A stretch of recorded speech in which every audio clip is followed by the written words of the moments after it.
section we will be going through combination of capacitances. There are different combination of capacitances. This part actually belong to electrostatics, chapter number 2 of NCERT of class 12.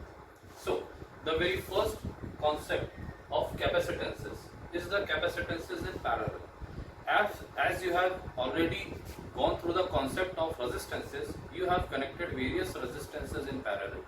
In this section, we are connecting a different circuit element, which is actually a capacitance. You can see the three capacitance C1, C2 and C3, which are connected in parallel.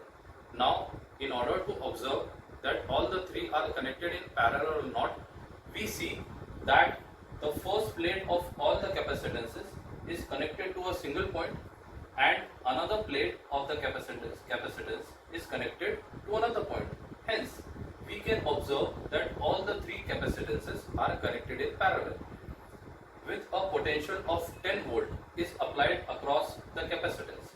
The one thing which is important to be noted here is that the charge which is coming out of this battery is distributed in three different parts.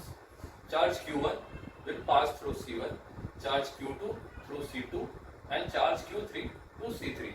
As the three capacitances are connected in parallel, so the charge will get split up depending upon the value of the capacitance.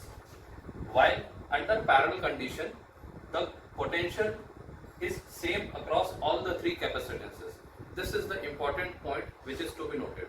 Now, since the capacitances are connected in parallel, for parallel combination, we require the relation C equivalent is equals to C1 plus C2 plus C3, which is different in case of resistance. Since when you were connecting resistance in parallel, you were using relation 1 upon R equivalent equals to 1 upon R1 plus 1 upon R2 plus 1 upon R3, which is different in this particular case. Here you are simply adding the capacitance. In order to calculate the net charge Q, we will use the relation Q net equals to C equivalent multiplied by potential, which can be used with the help of relation between charge, capacitance and potential as Q equals to CV. For calculation of individual charge, you will use Q1 is equals to C1V, Q2 equals to C2V and Q3 is equals to C3V. For cross-checking our answer that the value of individual charge which we have calculated is correct or not, we will simply add the three charges Q1, Q2 and Q3, which will comes out to be Q, or you can write it as Q net. So these are the different parameters which we have calculated or which we have to calculate when we are connecting the capacitance in parallel. Now we will simply take an exemplar considering C1 to be 2 microfarad, C2 to be 3 microfarad and C3 to be 4 microfarad.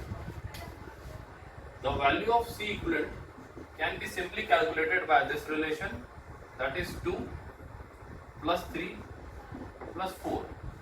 4 and 3, 7 and 2, 9. That is 9 microfarad comes out to be the value of equivalent capacitance. Value of net charge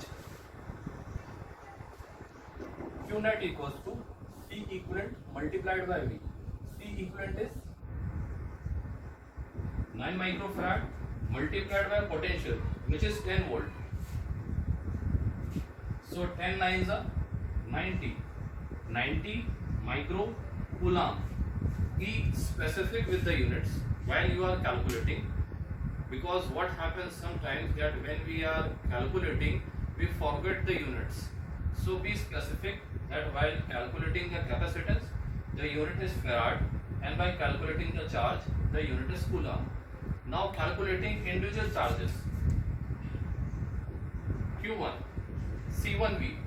C1 is 2 microfarad and V is 10, that is 20 microcoulomb. Similarly Q3 3 microfarad into 10 gives 30 microcoulomb. Sorry, this is Q2.